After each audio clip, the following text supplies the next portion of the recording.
အမိုက်အိုနှင့်ကြောင်ပြိုမှ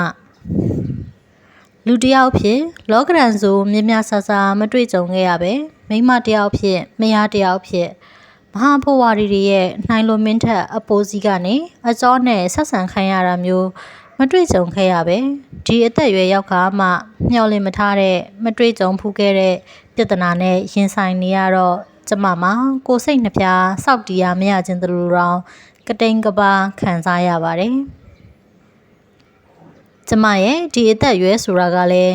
မြန်မာအမျိုးသမီးတစ်ယောက်ရဲ့တရားဝင်အတီးပြုပြည့်မြတ်သက်တမ်းပြေဖို့နှစ်အနည်းငယ်သာလိုတော့တယ်64နှစ်ပါပြည့်မြတ်သက်တမ်းက69-80မဟုတ်လားကြွေမယ်ဆိုလဲကြွေနေမယ်ဆိုလဲဆက်နေလို့ရသေးတဲ့အရင်အမှယ်ပိုင်းရောက်နေတဲ့အရွယ်ဆိုပါတော့ကျမမှာအသက်ဇီဝကိုရုပ်ချီချွေနှုတ်သွားနိုင်တဲ့နှလုံးသွေးတိုးစီးကြိုလိုကိုရင်းယောဂကြီးကြီးမားမားရှိမနေတော့ကျမကြီးကောင်းတယ်ရှိလူကြီးအတုံးနှုံနဲ့တီလာကောင်းတယ်လို့တောင်ပြောနိုင်တယ်ကျမစိတ်ထင်ဒီအသက်အရွယ်မှာစားဝင်အိပ်ပျော်သွားနိုင်လာနိုင်လှုပ်ရှားနိုင်တဲ့အနေအထားမျိုးရရှိခဲ့တာဟာမျိုးရိုးဗီဇကြောင့်လည်းဖြစ်တယ်ကျမမိဘများနှစ်ဖက်စလုံးကြမ်းကြမ်းမာမာနဲ့အသက်ရှည်ခဲ့ကြတယ်ပြီးတော့ကျမကငယ်စဉ်ကတည်းကကျန်းမာရေးဆောင်ရှောက်မှုဘ who တုဒရှာဖွေစည်းပူးခဲ့တာရဲ့အစားအသောက်အနေအထိုင်စီကံရှိရရဲ့ကြောင့်လည်းဖြစ်မယ်အသက်68နှစ်ရှိပြီဖြစ်တဲ့ကျမခင်မွန်ကိုဆန်မော်ကျန်းမာရေးကောင်းမှုကလည်းအံ့မခန်းပါပဲကြောက်စရာကောင်းလောက်အောင်ကျမလည်းတည်ကျင်လောက်အောင်လို့ကိုပြောရတော့မယ်အခုသူ့အကြောင်းပြောမှာပါကျမယောက်ျားကောင်းမြူဆွဲကြိုးဘိုက်ရွှဲဝတ်တုပ်ပြဲကြီးအကြောင်းပြောမှာပါသူ့အကြောင်းကိုသူ့ရှေ့တွင်ပွင့်ပွင့်လင်းလင်းပြောလို့ရတဲ့ပြောရဲတဲ့အမှန်သစ္စာစကားတွေပါသူကြိုက်တာမကြိုက်တာလက်ခံတာလက်မခံတာကသူ့အပိုင်းအဖြစ်မှန်ကိုဖွင့်ချရမှာကအမှန်တရားကိုမျက်နှာတက်မှုထားတဲ့ပညာတတ်ဂုဏ်သရေရှိအမျိုးသမီးစီးတစ်ယောက်ရဲ့လူမှုပဋိညာဉ်လိုက်နာမှုပဲဒီလိုပဲကျမဒေါက်ခင်မြင့်မြင့်ယုံကြည်တယ်လေးလေးနက်နက်ပေါ့ရှင်ကိုဆမ်မော်အသက်60ပြည့်လို့သူ့အလုပ်ကအငိမ့်စားယူလိုက်တဲ့အချိန်ကစားပြီးကျမတို့အိမ်နွေးရေးပြဿနာကအစပြိုးလာခဲ့ပါတယ်အိမ်နွေးရေးလို့ကျမစိတ်ကြိုက်ဝဟာရကိုတုံးနေနော်အိမ်နောင်ရေးလို့မတုံးဘူးဒါပေမဲ့အိမ်နွေးရေးကအိမ်နောင်ရေးနဲ့လည်းတနည်းနည်းနဲ့ဆက်နွယ်ပတ်သက်နေတာပါပဲပြဿနာရဲ့သဘောတဘာဝအရအိမ်နွေးရေးလို့တုံးတာပို့ပြီးစီလျော်မဲလို့ထင်တယ်အိမ်နွေးရေးဆိုတာအတွင်ရေးinside affair ဆိုတဲ့ဝဟာရနဲ့အတိတ်ပဲချင်းနီးစပ်ဆက်ရှိတယ်ရဲ့လို့လဲကျမထင်တယ်မှန်ပါတယ်ကျမတို့ရဲ့အိမ်နွေးရေးပြဿနာကအတွင်ရေးစစ်စစ်ပါပဲကျမတို့လင်များကြားမှာပဲရှိနေခဲ့တဲ့လှုပ်ဝက်ကိစ္စပါတခုတော့ရှိတယ်ပြဿနာဖန်တီးပြုလုပ်တဲ့ကိုဆမ်မော်နဲ့ပြဿနာရှင်းလင်းဖယ်ရှားတဲ့ကျမအပြင်ပြဿနာထဲမှာအလိုဆန္ဒမရှိဘဲနဲ့ပါဝင်ခဲ့ရတဲ့သူကလေးတချို့တော့ရှိတယ်သူတို့ကတော့ရုပ်ရှင်ပြဆက်စကားနဲ့ပြောရရင်ဇက်ဖြည့်အဆင့်လောက်ပဲရှိကြပါတယ်ကျမရဲ့ဘဝမှာအဲ့ဒီဇက်ဖြည့်ကလေးတွေကအရေးမပါခဲ့ပေမဲ့ကျမလူမှန်းတိတက်စာအရွယ်ကလေးကသူတို့နဲ့ဆက်ဆက်ထိထွေဆက်ဆံနေကြရလို့ကျမရဲ့အရေးမပါတဲ့ဘဝခီးပေါ်တွေလိုတောင်တနည်းတစ်ဖုံတင်စားနိုင်တယ်သူတို့ကအိမ်မော်မိန်းကလေးတွေလေသူတို့ကိုခေဟောင်းနှုံးကလိုအစီကံအိမ်စီမအစသဖြင့်ရင်းရင်တီးတီးမခေါ်ဝေါ်မတုံးထုံးကြတော့တီတိုင်အောင်အိမ်မော်လို့တုံးနှုံတာကိုကပဲအစင်အတန်းခွဲခြားနှိမ့်ချထားတဲ့သဘောထားအရေးအယောင်အငွေအသက်ပါနေသလားကျမတန်တရားဝင်ခြင်းမိတယ်အမှန်တော့အနောက်တိုင်းအတုံးနှုံ domestic worker ကပို့ပြီးရင်ကျေးတိမ်မွေးသလိုလုပ်ငန်းတဘာဝနဲ့လဲစီလျော်ရတယ်အိမ်နှွေးမှုလုပ်သားပေါ့ရှင်ဒါမှမဟုတ်အိမ်နှွေးအလုပ်သမားပေါ့စာတန်ပေတန်ဆန်ပေမဲ့လူချင်းအတိမတ်ပြူရာရောက်ပါတယ်လောလောဆယ်တော့ဒီဟောဟာရနဲ့ပတ်သက်လို့ဇာမချဲ့တော့ပဲအများကြီးဤကျွဲဖတ်ဆိုတဲ့အတိုင်းအိမ်ဘောလိုပဲကျမသုံးနှုံခေါ်ခွင့်ပြုပါကျမရဲ့ဘိုးဘွားမိဘတွေလက်ထက်ကတည်းကကျမလက်ထက်အထိကျမတို့ရဲ့မိသားစုတွေနဲ့အတူအိမ်မော်တွေရှိနေခဲ့ကြပါတယ်တချို့အယူတီအဆွဲလွန်သမားတွေကတော့အိမ်မော်ဆိုတာရှေးဟောင်းကြီးပိုင်းကျုံမိုင်စနစ်ရဲ့နောက်ဆုံးလက်တံမျိုးဆက်တွေပဲလို့ညူစုကဲ့ရဲ့ချင်းကဲ့ရဲ့ကြလိမ့်မယ်ရောမခေတေးကျွန်အာမခံရေးဝါဒီကောင်းဆောင်စပါတကတ်ဘာကြောင့်ကြရှုံးနှိပ်သွားရပါသလဲတ မိုင်းလီလာသူတွေသိကြမှာပါသူမဖြက်စီးနိုင်တဲ့ကျေးကျွန်စနစ်ကိုဖြက်စီးဖို့စူးစမ်းခဲ့လူပါအိမ်မော်ထားရှိတဲ့စနစ်ဟာမဖြစ်မနေလိုအပ်ချက်လို့ကျွန်မမဆိုချင်ပေမဲ့အကောင်ဆိုတွန်းတွဲနေတဲ့လူမှုစီးပွားရေးပုံစံတစ်ခုလို့တော့ကျွန်မမြင်တယ်ကျမတိတက်နားလေစာပြုတဲ့အရွယ်ကစလို့ကျမမိဘများရဲ့အိမ်တွင်မှာအိမ်ပေါ်ပြဿနာတွေရှိခဲ့ကြတာကျမသတိပြုမိပါတယ်။အိမ်ရှင်ရဲ့ရွှေငွေပစ္စည်းဆိုတာတို့အိမ်ရှင်ရဲ့ပစ္စည်းပစ္စယတွေကိုပစ္စလက်ခတ်ကင်တွယ်အသုံးပြုတာတို့တာဝန်မကျေရေးသားခိုးပြီးအပြင်းထူတာတို့စသဖြင့်ပေါ့လေ။ရုပ်ရှင်တွေဝတ္ထုတွေမှာပါဠိရှိကြတဲ့အိမ်ရှင်ရဲ့ခြေတော်တင်စော်ကားတာကိုခံစားရတဲ့အိမ်မော်တွေရဲ့နစ်နာဆုံးရှုံးမှုကတော့ပုထုဇဉ်လောကရဲ့မထူးခြားဆုံးသောဇက်ကွက်ပဲလို့ကျမထင်တယ်။ဒါပေမဲ့ဒီလိုလူမှုရေးပြည့်မှုမျိုးကျမတို့ရဲ့ဘိုးဘွားမိသားစုတွေအတွင်းမှာတစ်ကြိမ်မှမဖြစ်ပြတ်မပေါ်ပေါက်ခဲ့ဘူးလို့ကျမကြိမ်ပြောပေါ်ပါတယ်။ကျမကိုယ်တိုင်အိမ်အောင်ရဲ့တွဲဖက်ဦးစီးအိမ်ရှင်မတူဖြစ်လာတဲ့အချိန်မှာလိုအပ်ချက်တစ်ခုဖြစ်တဲ့အိမ်ဖော်ငှားရမ်းအသုံးချရမှာလူချင်းစာနာစိတ်လူအခွင့်ရေးလေးစားအတိမတ်ပြုတဲ့စိတ်မျိုးနဲ့ကျမစီစဉ်ကင်တွယ်ခဲ့ပါတယ်။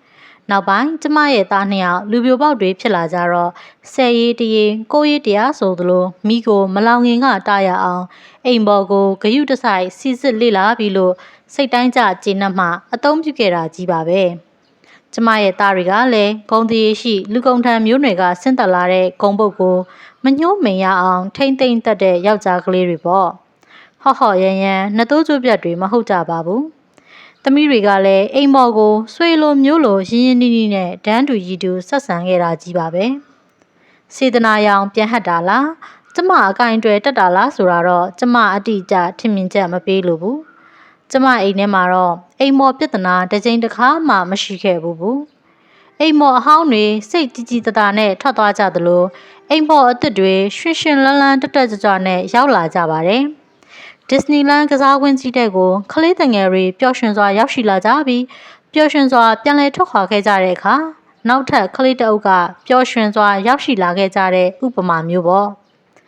မပျော်3နှစ်ပျော်9နှစ်လို့စကားပုံတွင်ပြီးပြောရမလားမသိဘူးကျမတို့အိမ်မှာအိမ်မော်တယောက်ဟာအဆင်ပြေပြေနဲ့နှစ်ရှည်လများနေထိုင်လောက်ကင်ပြီးတဲ့နောက်သူ့ရဲ့ကိုကြီးကိုရာကိစ္စတစ်ခုကြောင့်မထွက်မဖြစ်လို့အလုပ်ကထွက်သွားရတာမျိုးပဲရှိခဲ့ပါတယ်တိုင်းရင်သူလေးတယောက်ဆိုရင်ကျမတို့အိမ်မှာ10နှစ်တိတိကြာညောင်းတဲ့အထိဆွဲမြဲမြဲအလုပ်လုပ်ခဲ့တယ်။အလုပ်ကထွက်တော့ရွှေတွဲလဲငွေတွဲလဲနဲ့ဇာတိရွာကိုပြန်သွားပြီးငယ်ကြီးစားနဲ့လက်ထပ်ထိမ့်မှတ်ပြုလိုက်တဲ့။အခုအခါမှာတော့ကျမတို့သားသမီးတွေအတောင်လက်ဆုံးလို့တင့်တော်ရစီပြန်တန်းထွက်ခွာကြပြီ။တိုက်မြုံအစ်စ်တွေကိုစီတိဆောက်ပြီးခဲ့ကြပြီ။နောက်ဆုံးရှင်သွေးအိမ်အောင်ခွဲသွားတဲ့အချိန်မှာပဲကိုဆန်မော်ကအငိမ့်စားယူလိုက်တယ်။အဲ့ဒီအချိန်မှာပဲအိမ်ပေါ်ကလေးကနေရင်ထိုင်ရင်ကျမ်းမာရေးဖောက်ပြန်လာလို့အလုတ်ကထွက်သွားခဲ့ပြန်တယ်။ကျမတို့တက်သစ္စာဇရာမောင်နှံအတွက်အိမ်ပေါ်တယောက်ဟာမရှိမဖြစ်လိုအပ်လာခဲ့ပါတယ်။အဲ့ဒါလိုမျိုးကိုယ့်ဘက်ကအပူတပြင်းလိုအပ်နေချိန်မှာကျမတို့အသုံးပြုနေကြအဆက်အသွယ်ကနေတဆင့်ဆန်းထွေးကျမတို့အိမ်ကိုရောက်လာခဲ့တယ်။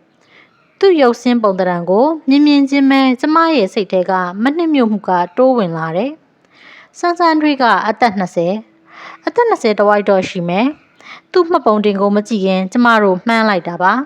။တနရူပနဲ့ကိုလုံးအဆက်အပေါက်ပြည့်ဖြစ်တယ်။အဆက်အသွယ်ကသာဆန်းထွေးဟာကလေးတယောက်အမေအိမ်အောင်ပြတ်လို့သာကြိုပြောမထားခဲ့ရင်သူ့ကိုအပြိုးလို့ကျမကတန်တရားမဲ့စွာယုံကြည်မိမှတည်ကြတယ်။ကျမမကြိုက်ဆုံးကသူ့အလှပြင်ထားပုံနဲ့ဝတ်စားစီရင်ပုံပဲအိမ်ပေါ်လာတဲ့မိန်းကလေးနဲ့မတူဘူးရုပ်ရှင်မင်းသမီးအလုတ်သွားလျှောက်မဲ့ပြန်တက်နန့်စက်ကော့လက်ကော့ကောင်းမလေးတယောက်ဝတ်စားပြင်ဆင်ထားသလိုဖြစ်နေတယ်သူ့မျက်လုံးနဲ့ဝိုင်းကြီးတွေကိုမညာမတာဝေဖန်ရမယ်ဆိုရင်တော့ကြာမျက်လုံးလို့တစိတ်ကပ်ပေးရမှာပဲသူ့ဘက်ကကျမမကြိုက်တဲ့အရေးအသွေးကတော့သူ့မှာအိမ်ပေါ်အလုတ်အတွေ့အကြုံ9နှစ်လောက်ရှိခဲ့တာပဲဆန်းထွေးကဈေးရောက်နေတာပါဈေးရောက်ပြီးသားကလေးနဲ့မအေးမုတ်ဆိုးမကြီးကိုလှုပ်ကြွေနေတာဈေးရောက်ရတာကရောင်းကုန်ချင်းတူတဲ့ဈေးသည်တွေများလာတော့တိတ်မကြိုက်တော့ဘူးလေဆရာမရဲ့ကြာတော့ရှုံးလိုက်ချင်းငါပြီးပြန်ရင်းလိုက်နဲ့လုံးချလဲပြီးနလန်မထူနိုင်တော့ဘူးဒါကြောင့် ဆုတ်ဆုတ်ခက်ခဲငွေစုမိမဲ့အလုပ်ပဲလုပ်တော့မယ်ဆိုပြီးအပြိုတုံးကလှုပ်ပူတဲ့အလုပ်ကိုပြန်လုပ်မှာလို့အဆက်အသွယ်မိမကြီးကပြောနေကြကျမကြားဘူးနေကြဓာတ်ပြားဟောင်းတစ်ချက်ကိုဖွင့်ပါတယ်အခြေအနေအရကျမတို့လင်မယားအတွက်လူလိုနေပြီဆိုတော့နူးနူးဝဲဝဲကြိုကြိုကန်ကန်ဆွဲထားလိုက်ရတော့မှာပဲအိမ်ပေါ်ငှားရက်တဲ့ကိစ္စမှာကိုဆန်မော်ဟာတခါမှဝင်မဆက်ဖက်ခဲ့ဘူးပါဘူးအခုလဲဆက်ဆန်းထွေးရောက်လာချိန်မှာဖျားခန်းတွေကသူထိုင်နေကြကလထိုင်ကြီးပေါ်မှာစာအုပ်တအုပ်နဲ့ငိန်နေရကဂါးထောင်လိုတောင်မကြည့်ခဲ့ဘူးအိမ်ဖော်ဆိုတာအိမ်သားမဟုတ်ဘူးဝင်လိုက်ထွက်လိုက်ယာယီဝန်ထမ်းမျိုးပဲလို့အစိုးရယာရုကြီးတစ်ခုမှာဝန်ထမ်းတွေတောင်းချီဆက်ဆံခဲ့ဘူးတဲ့သူ့အခြေအနေနဲ့ရှုမြင်ထားသလားမသိဘူးအိမ်မော်တယောက်ဟာသူတဲကြီးမဲကြီးတနေကုန်ဖတ်နေတဲ့တရားဓမ္မစာအုပ်ထဲကစာတစ်မျက်နှာလောက်တောင်အရေးမပါဘူးလို့သူကထင်နေမှာအငိမ့်စားယူပြီးကလေးကမတောက်တက်မစားတက်ပျော်ပွဲရှင်ပွဲဝါသနာမထုံတဲ့ကိုဆန်မော်တယောက်ဟာဘာသာရေးစာအုပ်တွေဖတ်နေလိုက်တာများကြောက်ခမန်းလိလိပဲဗုဒ္ဓဘာသာကျမ်းဂန်တွေသာမကဘူးခရစ်ယာန်တမန်ကျမ်းနဲ့အစ္စလမ်ကုံဝံကျမ်းတွေတောင်ဘဲကဘလို့ရှာခဲ့မှန်းမသိဘူးသူအကုန်ဖတ်ပြီးနေပြီသူ့အငိမ့်စားလာစာငွေကသူ့ဝယ်တဲ့စာအုပ်ဖိုးတောင်မကာမိဘူးကျမတို့အိမ်သုံးစရိတ်ကသူနဲ့ကျမနှစ်ယောက်ပေါင်းစုဆောင်ငွေဘဏ်အတိုးနဲ့တင်လုံလောက်ပါတယ်သားသမီးတွေလစဉ်ကြော့ကြတဲ့ငွေလည်းရှိပါသေးတယ်ကျမတို့မှာငွေရေးကြေးရေးပြဿနာတစုံတရာမှမရှိပါဘူးကျမ်းမာရေးအတွက်လည်းကုသစရိတ်အရန်တီးတန့်စုဆောင်ငွေကအစင်းတင်ပါပဲအဲ့ဒါလို့ငွေကြေးပြဿနာမရှိတာကိုမန်နက်ကမရှုစိတ်နိုင်ဘူးမှတ်ပါရဲ့ရှင်အိမ်နှွေးရေးပြဿနာတစ်ခုဖန်တီးလိုက်တော့တာပဲဘာကြာလိုက်လို့လဲရှင်3လပဲကြာတယ်ဆန်ဆန်ထွေကျမတို့အိမ်ရောက်ပြီး3လနဲ့1ရက်ပဲကြာတယ်ပြဿနာပေါ်လာတာပဲကိုလင်သားခေါင်းပြူဆွဲကြိုးကြီးနဲ့ငငယ်ရွယ်ရွယ်စိုးပြေစုဖြိုးနေတဲ့အိမ်ပေါ်ကိုကျမအမြဲထာဝရမျက်လုံးတောက်ထောက်ကြည့်မနေနိုင်ဘူးလေကျမမှာအခါကြီးရက်ကြီးဆိုကျောင်းကန်ဖျားသွားပြီးဥပုပ်သတင်းစောက်တည်ရတဲ့အခါရှိတယ်ရင်းနှီးလို့နဲ့မိတ်ဆွေတွေဆွေမျိုးသားချင်းတွေရဲ့တာရေးနာရေးအခမ်းအနားတွေစီတက်ရောက်အားပေးရသေးတယ်ကိုဆန်မော်ကတော့သူ့စာအုပ်ပုံကြီးနာကတနာရီတောင်မခွာအားဘူးစာဖက်လိုက်မှတ်စုထုတ်လိုက်နဲ့တကယ့်ကျမ်းပြူသူ့တေတီကြီးကြာနေတာပါပဲအိမ်မှာဖះဆင်းလူတော်နဲ့ဖះเจ้าဆောင်တော်နဲ့အကြအနရှိနေပါလျက်နဲ့ဖုံကြီးကြောင်သွားပြီးဖုံကြီးတဘာဘာစီကတီလာယူဥပုပ်ဆောင်နေကြတာကိုငါလက်မခံသလိုနားလဲလို့လည်းမရဘူးဥပုပ်တဲ့ကျမကိုသူကအပြစ်တင်ပါတယ်ကိုဆန်မော်ကလည်းလေတရားစာအုပ်တွေဖတ်ပြီးတိတ်ထီဆန်လိုက်တာဖုံကြီးချောင်းသွားတာတီလာယူယုံတတ်တတ်မဟုတ်ဘူးလှူဖို့တန်းဖို့ကုသိုလ်ရေးလဲပါသေးတယ်ရှင့်တိုက်ခန်းအောက်ကိုဆင်းအပေါက်ဝမှာရက်ပြီးတနေ့လာသမျှအလှခံတွေကိုမင်းဒါနပြုစမ်းပါကွာတနေ့ကိုမင်းရမဲ့ဒါနကုသိုလ်တွေအိမ်မှာထားစရာတောင်ရှိမှာမဟုတ်ဘူးဖုံးကြီးကိုလှူမှဒါနမြောက်တာမဟုတ်ဘူးပြီးတော့အိမ်ကဖျားစင်မှာတီလာခံယူရင်လဲအရသာပဲမင်းတို့ဖုံးကြီးကမြတ်စွာဘုရားထပ်ပိုးပြီးတကိုးအာနုဘောပို့ပြီးကြီးနိုင်အောင်မလားပြောပါအောင်မြင့်မြင့်ရဲ့အငင်းခုံလုံးမှာတိုးတက်တယ်ဆိုတဲ့အယူအဆကိုကျမဆန့်ကျင်တယ်ရှင်နဲ့မငင်းပါဘူးကိုဆန်မော်တခုတော့ပြောမယ်ကျမကိုတရားစိတ်နှိုးဆွနိုင်နှိုးဆော်နိုင်တဲ့ဖုံကြီးเจ้าမှာကျမဥပုပ်ဆောက်ခြင်းတယ်ဒါပါပဲကိုဆန်မော်ကသွားကြိုးကြီးတွေဖော်ပြီးအတန်ခွဲကြီးနဲ့ရီပါတော့တယ်ဟာမင်းကတိတ်ထီဆန်တာကွာအိမ်မှာရှိတဲ့ဖះကအတန်မထွက်လို့မင်းမှာတရားစိတ်နှိုးမလာဘူးပေါ့လေဟာသူနဲ့စကနိုင်လူရင်အဆုံးသက်လို့ရမှာမဟုတ်တော့ဘူးရှင်ကိုဆန်မော်ကတရားစာအုပ်တွေမျက်လုံးကျွတ်ထွက်မခံဖင်ကျွတ်ဆွဲတဲ့အထိထိုင်ဖက်နေတာဖះမှန်မှန်ရှစ်ခိုးတာမဟုတ်ဘူးဖះရှစ်ခိုးစားတွေတိတ်မရဘူးဩဃာတာတောင်အစီငေါ်တဲ့အောင်ဆိုတတ်တာမဟုတ်ဘူးဖုံးတော်ကြီးเจ้าမသွားတာလဲကြာလှပါဘူးကောကျမမှတ်မိသလောက်လွန်ခဲ့တဲ့9နှစ်လောက်ကတာကြီးဒုံလပတ်ရဟန်းခံတော့သူဖုံးကြီးချောင်းသွားတာနောက်ဆုံးဖြစ်မယ်ထင်တာပဲသူကအတီပေါက်ကြီးနဲ့လိလိနက်နက်ပြောသေးတာ ယေတနာသုံးပါးဆိုတာဟော့ဒီရင်ပတ်ထဲမှာပဲကိန်းအောင်နယ်မြင့်မြင့်မင်းတို့အလိုလားဆုံးအတောင့်တာဆုံးဒုက္ခရွှေပြီးအသင်္ကတဓာတ်ကြီးဆိုတာမိမိရဲ့စိတ်နှလုံးထဲမှာပဲတည်ရှိတာသူကစကားနဲ့ပြောလို့အားမရသေးရင်သူ့အနာကစာအုပ်တွေဆွဲထုတ်ပြီးဘယ်စာအုပ်မှာဘလို့ပါတယ်ဘယ်ဆရာတော်ကဘလို့ရေးထားတယ်ဆိုပြီးအထောက်အထားသက်သေတာတကတွေနဲ့ကျမစောတကမတက်နိုင်အောင်ဆရာကြီးလုပ်တာဖះမရှိခိုးတဲ့လူကလေဖះမရှိခိုးပေမဲ့ကိုဆံမော်ကဘာသာရေးကိုပြစ်ပဲလှစ်လျူရှူတဲ့မိစ္ဆာဒိဋ္ဌိတော့မဟုတ်ပါဘူးသူပြောဘူးတယ်ငါဖះမရှိခိုးလို့မင်းကအပြစ်တင်ခြင်းသလားမှားသွားမယ်မြင့်မြင့်မင်းအကြီးကျယ်မှားသွားမယ်ငါတရားစာအုပ်တွေဖတ်နေတယ်ဆိုတာမြတ်စွာဘုရားဟောကြားတော်မူတဲ့ဓမ္မတွေကိုပူဇော်နေတာဓမ္မန္တရဏံပူဇေမိဆိုတာဒါပဲမြတ်စွာဘုရားရဲ့ဓမ္မကိုပူဇော်ခြင်းအပြင်မြတ်စွာဘုရားကိုလည်းပူဇော်ပြီးသားပူဇော်ရရောက်တယ်မသိသေးရင်မှတ်ထားလိုက်ပါမြင့်မြင့်အဲ့ဒီတော့ကကျမစင်ကြင်မတက်ပဲငြိမ်နေခဲ့ပါတယ်အခုတော့ဓမ္မပူဇော်တဲ့ပုဂ္ဂိုလ်ကြီးအဓမ္မသမားဖြစ်သွားပြီလေ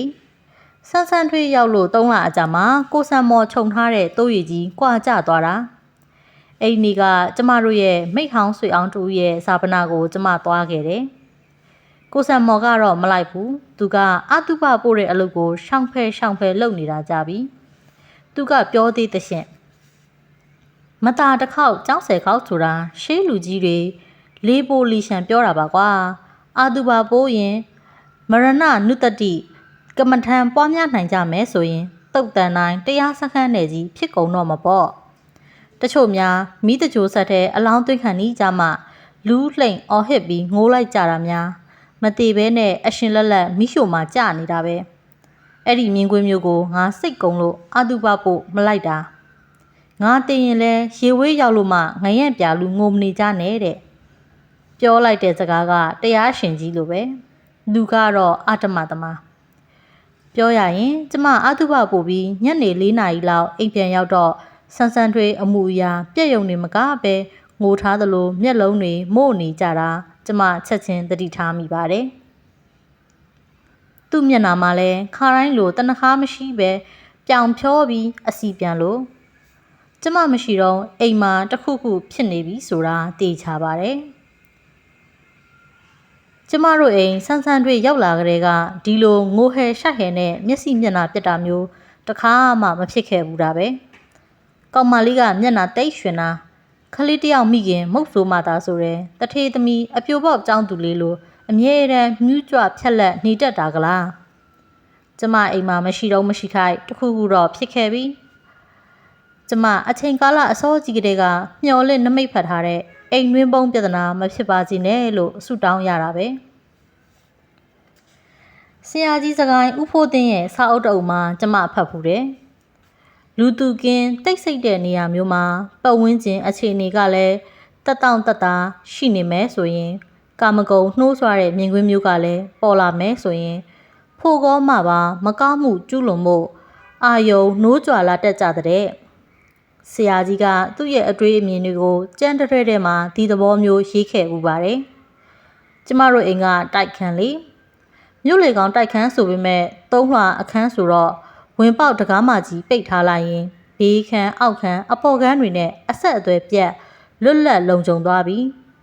ဒီအခန်းမျိုးဟာတိတ်တဆိတ်ပြစ်မှုကျူးလွန်ဖို့အားပေးနေတာပေါ့ခင်မီအိမ်ယာစနစ်ကိုကျမမဆန့်ကျင်ဘူးနေအိမ်တိုက်ခန်းဆိုတာကပုဂ္ဂလိကလွတ်လပ်ခွင့် privacy ရရှိတဲ့ကောင်းကွက်နဲ့မကောင်းမှုကျူးလွန်ဖို့မမြင်ကွယ်ရာဖြစ်နေတဲ့ sensory တို့ဒွန်တွဲဖြစ်တည်နေတဲ့သဘောကိုကျမရင်ဖွင့်တာပါကျမအပြင်သွားတော့တကားမကြီးပိတ်ထားတဲ့အိတ်ခမ်းထဲမှာကိုဆံမော်နဲ့ဆန်းဆန်းတွေဘာဖြစ်နိုင်တယ်လဲဒီမေးခွန်းရဲ့အဖြေကတော့ဖြစ်ချင်ရဖြစ်နိုင်တယ်ဆိုတာပါပဲကောင်းတာလည်းဖြစ်နိုင်တယ်မကောင်းတာလည်းဖြစ်နိုင်တယ်ဘယ်နဲ့မရွှေထွေမျက်နှာမကောင်းဘာမကောင်းနဲ့ညီကိုဒယ်ဒီကြီးစွစွပူပူလှုပ်ထားပြီးတူတယ်ဟုတ်လားလို့ကျမမေးတာကိုဆန်းဆန်းထွေကခေါင်းခါဖျားတယ်ဒါဖြင့်ညီဘာလို့ငိုထားသလဲညီငိုတာကိုဒယ်ဒီကြီးမသိဘူးလားဆိုတော့သူကခေါင်းမဲရမ်းပြတယ်ခတ်တော့ခတ်ပြီးညီငိုရတဲ့အကြောင်းငါ့ကိုအမှန်တိုင်းပြောစမ်းမှာဆန်းဆန်းထွေရဲ့ငိုတဲ့နောက်တော့ငိုရတဲ့အကြောင်းရှိကိုရှိလိမ့်မယ်ကျ ကျမစိတ်ညစ်လို့ပါမမီကြီးလို့ဆန်းဆန်းထွေးကမျက်နှာကိုငုံထားရင်းတန်မှန်တဲ့စကားပြောတယ်သူ့ကိုကျမစစ်စစ်ဆက်ဆက်အကဲခတ်တယ်ကောင်မလေးအင်ကြီးကပုံမှန်မဟုတ်တဲ့တွန့်ကြည်တာမျိုးတွန့်ကြည်နေရသလားလို့ကျမတန်တရားဝင်လာတယ်ထမိန်ကတော့ပုံမှန်ချက်ချက်ရရက်ပါပဲဒယ်ရီကြီးဆိုရင်ဆူရပြောအเจ้าမဲ့စီလိုအပေါက်ရှာပြီးကြကြောင်လောက်တာဆိုရင်ငါသူ့ကိုပြောမယ်ဆန်းဆန်းထွေးကခေါင်းကြီးရမ်းပြနေတော့တယ်ခေါင်းရမ်းပြတဲ့အမှုအရာမှာအထိပ္ပယ်2မျိုး3မျိုးထွက်နေတယ်လို့ကျမထင်တယ်ကိုဆံမော်ကမဆူမပူဘူးလို့ညင်းတာလည်းဖြစ်နိုင်တယ်ကြကြောင်မလုပ်ဘူးလို့ညင်းတာလည်းဖြစ်နိုင်တယ်ကျမကကိုဆံမော်ကိုအပြစ်မတင်ရဘူးလို့တားမြစ်တာလည်းဖြစ်နေနိုင်တယ်ကျမရင်တတိတ်ခုံလာပြီအဖြစ်မှန်ပေါ်ပေါက်အောင်ဆန်းဆန်းထွေးကိုဘလို့အစ်အောက်စစ်ထုတ်ရပါမလဲလို့ကျမအပြေးအလွှားစဉ်းစားတယ်ကျမခေါင်းတွေလည်းပုထုအုံခဲလာခဲ့ပါပြီနောက်ဆုံးတော့ကိုဆံမော်ရှိနေတဲ့ဖျားကန်းတွေကိုအသက်မမှန်ရှူသွင်းဒေါသတွေတန်တရားတွေကိုချုံနှိမ့်ရင်ဝင်လာခဲ့တယ်ကိုဆံမော်ကသူ့ရဲ့နေ့စဉ်ပုံစံအတိုင်း drink ပတ်ပေါ်မှာခက်လဲလဲမိပြီးစာအုပ်တအုပ်ကိုအာယုံဆိုင်နေတယ်စောစောကမိဖို့ကန်းထဲမှာကျမနဲ့ဆန်းဆန်းထွေးတို့ကြိတ်ပြောခဲ့ကြတဲ့စကားသံတွေကိုသူဝိုးတဝါမတဲမကွဲကြားလိမ့်မယ်စာထဲမှာအာယုံနှုတ်ဝင်နေခဲ့ရင်ကျမအတန်ကိုသူကြားချင်မှတော့ကြားလိမ့်မယ်ကျမကသူ့နားလျှောက်သွားတော့သူကမျက်မှန်ခိုင်းပေါ်ကနေမျက်လုံးတွေကိုကြော်ကြည့်ပြီးအေးဆက်ဆက်အတန်နဲ့မင်းပြန်လာတော့ငါမသိလိုက်ဘူးမျက်နာကြီးအတုပါဆိုတော့ပရိသတ်တွေတိုးမပေါအောင်ဖြစ်နေမှာပေါ့လို့6ကကအတန်ကြီးနဲ့စကားစားတယ်အတွင်းစိတ်ထဲမှာတခုခုကိုဖွက်ထားပြီးအရေးမပါအရာမရောက်တဲ့အကြောင်းအရာတစ်ခုကိုခပ်ပေါ့ဖြီးလိုက်တဲ့အတန်မျိုးလို့ကျမတော့အတိတ်ပဲကောက်လိုက်မိတာပဲနှစ်40လောက်မခွဲမခွာပေါင်းလာတဲ့ကိုယောက်ျားဆိုတော့သူ့စိတ်နဲ့သူ့နှုတ်ထွက်စကားတန်ကွဲလဲနေတာကိုကျမသိနိုင်တာမထူးဆန်းလှဘူးပေါ့ကိုဆံမော့မှာမွေးရပါဟန်လို့အမူအရာကောင်းကောင်းတွေအများကြီးရှိတယ်ဒါဟာသူ့ရဲ့အရေးသွေးကောင်းတော့မဟုတ်ဘူးအကုသို့ဒုစရိုက်နွယ်နေတယ်ဆန်းဆန်းထွေးဘာလို့ငိုတယ်လဲရှင်များတစ်ခုခုစူးလိုက်သလားရင်ထဲမှာစူပွက်ပူလောင်နေတာတွေကိုမဆန့်ရင်ကနဲ့ထိန်းထားရလို့များလားမဆိုနိုင်ပါဘူးကျမအတန်ကအစ်တစ်အကွက်ကွဲကြီးဖြစ်နေတယ်လို့ပဲသူငိုတယ်ဟုတ်လားငါတော့မသိဘူးငါကဆရာဦးရွှေအောင်ရဲ့စာသားတွေစာကြောင်းတွေထဲမှာမျောနေခဲ့တာကွဒီကလေးမှဘာကြောင့်ငိုရပါလိမ့်ကွာဆိုပြီးသူကမှီထားတဲ့ကြောကိုခက်လေးလေးထူမှတ်လိုက်တယ်ရှင်သူ့ကိုဘာမျောမိသေးလဲယင်အိုးမင်းကလည်းငါ့ကိုရှင့်နေမေးနေပြန်ပါပြီဆန်းဆန်းတွင်းငိုတာရေတာတွေငါမသိပါဘူးလို့ပြောပြီးပြီပဲသူငိုရင်ဘာကြောင့်ငိုတယ်လဲဆိုတာသူ့ကိုပဲမေးပေါ့ဘာလို့ငါလာမေးနေရတာတော့ကိုဆံမော်စိတ်အနှောက်အယှက်ဖြစ်သွားပုံပဲစိတ်အနှောက်အယှက်ဖြစ်တဲ့ပုံမျိုးဟန်ဆောင်တာလည်းဖြစ်နိုင်တယ်တကယ်တော့ဟန်ဆောင်ကောင်းသူမှန်သိထားတဲ့သူတယောက်ဟာကို့လင်ယောက်ျားဖြစ်နေတဲ့အခါသူ့စကားကိုယုံရခက်မယုံရအခက်နဲ့ကျမဟာတကယ်ကိုနှစ်ဖက်ညက်ပြဿနာအစစ်နဲ့ရင်ဆိုင်နေရတာမျိုးပါပဲသူ့ကိုနောက်တစ်ကြိမ်မေကွန်းထုတ်မိရင်အိုကြီးအိုမနဲ့လူငယ်တွေလိုစကားခွန်းကြီးခွန်းငယ်များရတော့မယ်ကျမတန်တရားဝင်တဲ့ကိစ္စမျိုးမကြသေးတဲ့နိုင်ပိုင်းအတွင်းကသူနဲ့အိမ်မော်ဆန်းဆန်းထွေးကြားမှာဖြစ်ခဲ့အောင်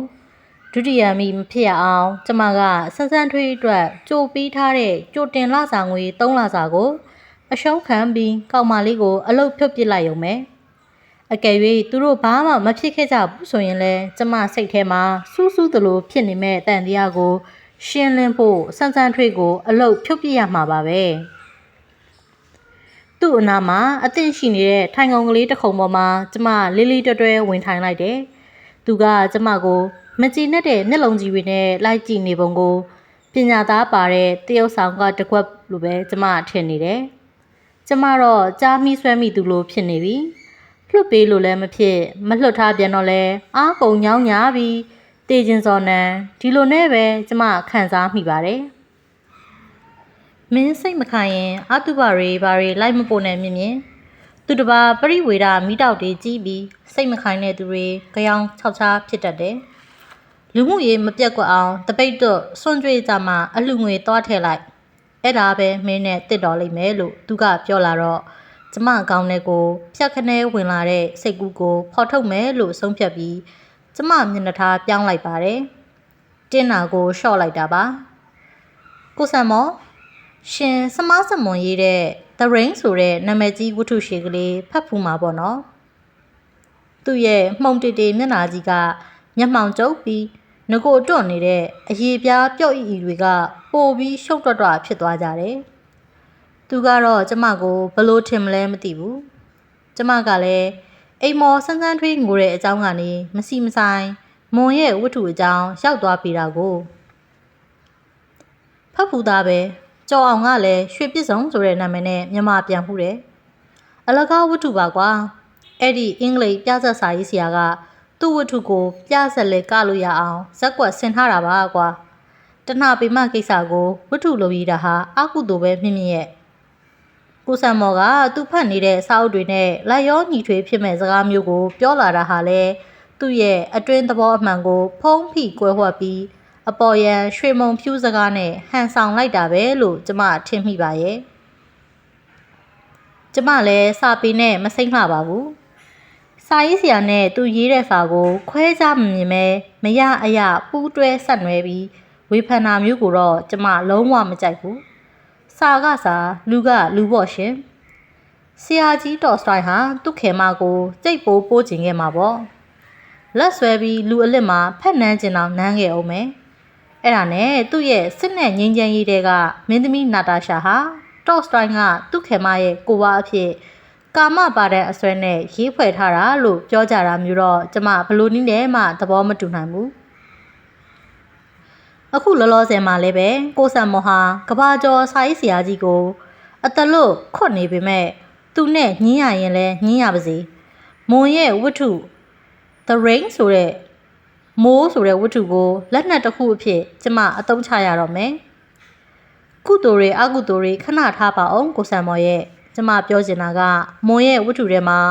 စီဒီသောမဆန်ဆိုတဲ့မိန်းမလည်းဇက်ဆောင်လေးကြောင့်ကိုအဆုံးစီရင်သွားခဲ့တဲ့ခင်ကြီးရဲ့မိန်းမအတွေးခေါ်ကောင်းပုံချက်ထိုးညံတာသွားပုံကလေးအကြောင်းပါ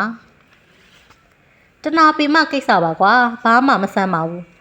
စီဒီသောမဆန်ဖျားယောင်းလို့အင်မတန်ကိုကျင့်တမာရီတည်ကြီးတဲ့လူယောက်ျားပျက်စီးသွားရတာနဲ့မကျေနပ်လို့ယောက်ျားအလောင်းကိုပင်လယ်ကမ်းခြေမှာသူတယောက်တည်းသွားစစ်ကြည့်တာမဟုတ်လားသူ့ယောက်ျားဟာနှစ်နဲ့ချီပြီးစောင့်စည်းခဲ့တဲ့အပြမစရိယာတိတ်ခါဘုတ်ကိုဖောက်ဖျက်ခြင်းရှိမရှိအဲ့ဒီမိမကမင်းမညံနဲ့သွားစစ်တာဒါပဲမဟုတ်လားအဲ့ဒီလောကီအာယုံကာမဂုဏ်အားပေးတဲ့ဝတ္ထုနဲ့ငါနဲ့ဘာဆိုင်လို့မင်းစကားမရှိစကားရှာနေရတာလဲမြင်မြင်မင်းအုံနောက်ထဲကိုသွေးရောက်မမှန်တာလားဒါမှမဟုတ်အတုပပို့ရင်ဖြစ်ခဲ့ရတဲ့အဖြစ်အပျက်တစ်ခုကိုမင်းခံစားခြင်းတလို့ရှောက်ခံစားမိရကမင်းစိတ်ထဲမှာယုံမှားတန်တရားဝိစီကိစ္စအကုသိုလ်စေတသိက်ဝင်လာလို့ငါ့ကိုတောင်းထင်မြောက်ထင်ထင်နေတာဖြစ်မယ်မင်းပါဇက်ထဲကရည်ရွယ်ချက်ကိုငါသိလိုက်ပြီးမြင်မြင်သူကလက်ထဲကစာအုပ်ကိုဘေးမှာရှိတဲ့စပွဲတစ်ခုပေါ်လက်ခနဲ့ပစ်ချပြီးသူ့အရွယ်သူ့ပိုက်ရွှဲကြီးနဲ့မလိုက်အောင်ဒရင်းဘတ်ဘော်ကခုံထလိုက်တော့ကျမလန့်များတောင်လန့်သွားပါတယ်သူကကျမနာကိုကတ်လာတယ်သူ့မျက်နှာကြီးကပြုံးဖြီးဖြီးနဲ့ပေါ့တယောတလူလိုလှောင်တလူလိုအဆက်ပြေဖုံးကွယ်တလူလိုအပြုံးမျိုးဖြစ်မယ်ထင်ပါရဲ့သူကကျမကိုဆွတ်ဆွဲလိုက်တာဟာကျမရဲ့လေပင်ကိုကျိုးကွင်းနဲ့ဆွတ်လိုက်တယ်လို့ပဲကျမခံစားပြီးမွန်းကြက်ကြက်နဲ့စကားမပြန်နိုင်အောင်ဖြစ်နေတယ်ကျမအဖြစ်ကရီးရအခက်ငိုရအခက်ပဲကျမကသူ့ကိုဆွတ်ဆွဲခြင်းနဲ့ဒါပေမဲ့ကျမကမဆွတ်ဆွဲခင်သူကကျမကိုလက်ဦးမှုရယူပြီးတန်တရားကြီးသူအဖြစ်ဆွတ်ဆွဲလိုက်ပြီးမမျှော်လင့်ပဲတခိုးလူမီအခြေအနေအချင်းအကျန်မျိုးကျမကြုံလိုက်ရတာပဲလို့ထင်တယ်ကျမလန့်ဖြတ်သွားရကရှက်တလူတောင်ဖြစ်သွားတယ်တခိုးကလူဖြစ်တာတော့မခံဘူးဆိုပြီးကျမစိတ်တင်းလိုက်တယ်ဒါပေမဲ့လဲမျိုးထဲမှာတခုခုတဆိုးပြီးအတန်ကထွက်မလာဘူးသူ့မျက်နှာလုံးလုံးဝဝတွန့်တွန့်တွဲကြီးကကျမရဲ့နှစ်ဖူးအနားထိတိုးကပ်ငုတ်ကိုင်းလာကြတယ်သူ့ခန္ဓာကိုယ်ကြီးကကျမရဲ့ခန္ဓာယုံဆင်းရဲအောင်အနက်ဆိုးတစ်မျိုးမျိုးထုတ်လွတ်လာတာကိုကျမထိထိခိုက်ခိုက်ခံစားရတယ်သူ့ကိုယ်နှံ့ကိုကျမနှာခေါင်းမရင်တော့ဘူး ကျမတို့အိပ်ရချင်းခွဲအိပ်ခဲ့ကြတာ9 နှစ်ကျော်ပြီကိုမင်းစိတ်တစားဖြစ်နေပြီမြင့်မင်းမရှိတော့ငါနဲ့ကောင်မလေးနဲ့မဟုတ်မဟတ်ဖြစ်ခဲ့တယ်လို့မင်းတန်တရားဖြစ်နေတယ်မဟုတ်လားသူကသွားကြိုးတွေကြားတွေကအတန်နှိမ့်ပြီးပြောတာသူ့ရဲ့ထိထိတိတိအတန်ကိုနားကလောတာထက်သူ့အာဘုံနှံကပိုဆိုးပါရဲ့ရှင်ဆန်းဆန်းတွင်းငိုရတာရှင်းကြောင်ကျမသိတယ်ကျမကလည်းလီတန်နဲ့ပဲပြန်ပြောလိုက်တယ်သူကကျမရဲ့ပခုံးနှစ်ပတ်ကိုခတ်တင်းနဲ့ဆောက်ကင်ပြီးယူမယူတက်ပလေးမြင့်မြင့်ရငါတရားဓမ္မအာယုံနဲ့နေနေတာမင်းကိုတွေမျက်မြင်ပါကွာငါသာလော်မာခဲ့မယ်ဆိုရင်ဟိုတုန်းကယာတုလက်ကင်နဲ့လက်ပြားငွေတီးနေခဲ့တဲ့အချိန်ကလေးကကီပင်ကလေးတွေကိုငါ့ဘေးမှာဘုံကလေးတွေစီထားသလိုဝိုင်းထားလိုက်မှာပေါ့တန်တရားဆိုတာနန်းခန္ဓာအစိတ်တင်တာမျိုးပဲဖြောက်လိုက်တန်တရားစိတ်ကိုဖြောက်လိုက်ယုံမှားတန်တရားဝိဝိကိစ္စဆိုတာယေတနာ၃ပါးကိုတန်တရားမကင်းမှငရဲကြတာမျိုးမဟုတ်ဘူးဒီစိတ်မျိုးမွေးမြူတဲ့သူကိုယ်တိုင်ကတိစုပ်ပန်းမျက်မှောက်ကာလမှာစိတ်တော်ကဖိစီးမှုဆိုတဲ့လက်တွေငရဲခံရတာပဲမြင့်မြင့်အော်မြင့်မြင့်စမားစမုံဝတ္ထုတွေကခင်ကြီးရဲ့မိမလိုငါကိုအရှင်လက်ကြီးနဲ့စစ်ဆေးကြည့်အောင်မလားမသိဘူးသူကကျမရဲ့ပခုံးနှစ်ဖက်ကိုညှင်ညင်တသားလေးလှုပ်နေပေမဲ့ကျမမှာတော့အကြံပဒံကန်ဆောက်ခံရသလိုနာကျင်လာမိရဲ့ကျမငိုချင်သလိုနဲ့မျက်လုံးတွေပူဆက်ပူလောင်ဖြစ်လာပြီမငိုမိအောင်တော့ကျွင်းကြံသမျှစိတ်တက်ခုံအားနဲ့တင်းခံထားလိုက်တယ်ကျမလုံးဝမျက်ရည်မကျစေရဘူးလို့အတိတ်ထန်ချတယ်သူလိန်ညာဟန်ဆောင်နိုင်ခဲ့တာတောင်သူ့အပြစ်ကြောင့်တစ်ချိန်မှာပြစ်ဒဏ်ခံရမှာပဲပြစ်ဒဏ်နှမျိုးခံရလိမ့်မယ်ကာမေတုမိစ္ဆာစာရကံပြစ်မှုနဲ့မုတာဝါရကံပြစ်မှု2မျိုးအတွက်သူ့ကိုပြစ်ဒဏ်2မျိုးထိမှာပဲကျမဟာအညာခံရသည်ဖြစ်စေကျမဘာသာတန်တရားကြောင့်စိတ်ဆင်းရဲရသည်ဖြစ်စေကျမကငရဲမကြနိုင်ပါဘူး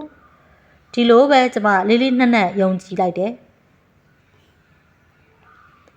6လအတွက်6လစာကြိုတင်လောက်ခပေးထားခဲ့တဲ့စန်းစန်းတွေဟာလုတ်သက်3လနဲ့3ရက်အရာမှာပဲအောင်မြင်စွာနဲ့အလုတ်ကထွက်ခွာခွင့်ရခဲ့ပါတယ်အလုတ်ကမထွက်ခင်နောက်ဆုံးအဖြစ်ကျမစိတ်ရှိရှိနဲ့အချို့သက်ပြီးစစ်တော့လဲသူကသားလေးကိုလွမ်းလို့ငိုခဲ့မိတာပါလို့လိန်ပြောနေကြတော့မှာပဲတလိန်နှစ်လိန်ဘွေးလိန်ရှုပ်ကြတဲ့လူလိန်2ယောက်ပူးပေါင်းကြံစီတာကိုကျမမေ့ပြစ်နိုင်ပါတယ်ကျမတို့အတွင်းရေးပြဿနာကတိတ်ကြီးမားလာတာမဟုတ်ဘူးလေစန်းစန်းထွေးအလုတ်ထွက်သွားတဲ့ညမှာပဲကိုဆံမော်ကကျမကိုအငိုတိတ်အောင်ဝန်ခံခဲ့ပါတယ်အလကားပါကွာငါ့ကိုစောင့်တွန်းပြီးထွက်ပြေးသွားတာငါမှတမာတတိလွတ်သွားတဲ့တည်င်းကအခိုက်တန့်ကလေးပေါ့သူကတရားဓမ္မအသုံးနှုန်းတွေစကားထဲမှာညှက်သုံးတာကိုကျမဘယ်တော့မှဘဝမကြခဲ့ပါဘူးဒါပေမဲ့အခုအချိန်မှာတော့သူရုံကြီးလေးလေးနက်နက်သုံးနှုန်းတာလို့ကျမထင်မြင်ခံစားရတယ်သူ့အပြစ်ကိုတော့ကျမကြေအေးဘေးပြောက်လို့မရနိုင်သေးဘူးကျမရဲ့နောက်ဆုံးထွက်သက်ကြမှာပဲသူ့အပြစ်ပါရောပြီးထွက်ခွာပြောင်းလင်သွားလိမ့်မယ်လို့မှတ်ပါရဲ့ဘာပဲဖြစ်ဖြစ်ကျမတို့ရှုံးသွားတာရှင်းသိလားလို့ကျမမေးတော့သူကတကြိုးကြီးတွေပေါ်အောင်ရှိတယ်ငွေ4,000ခွဲကုန်သွားတာပေါ့လေသူ့စီမှာကြိုတင်လောက်ခငွေ3လစာပါသွားတော့4,000ခွဲဆုံးသွားတော့ပေါ့ကွာဟာဟာရှင်ရှိနိုင်သေးတယ်နော်လို့ကျမကမချေမချမ်းလေတံနဲ့တတိပေးမှသူ့ပါဇက်ပြန်စေသွားတယ်သူ့မျက်နှာအမူအရာကလည်းပြုံးဆိုမှုန်ကုတ်ကုတ်ကြီးဖြစ်သွားတယ်သူ့ဘာကိုတွေးမိပါလဲကျမတွေးမိတာနဲ့တူများတူနေမလားကျမစဉ်းစားနေတယ်လေကျမတို့မှာအိမ်ပေါ်မရှိလို့ကမဖြစ်ဘူးအိမ်ပေါ်ဆိုရမှာလဲအရွယ်ကောင်းကြက်ကြက်မမတောက်နောင်တင်းတင်းမိန်းကလေးမှဖြစ်မှာစာရေးသူကျုနှစ်ရဲ့အမိုက်အိုနဲ့ကြောင်မျိုးမဝတ္ထုတိုဇလံပြီးပါပြီ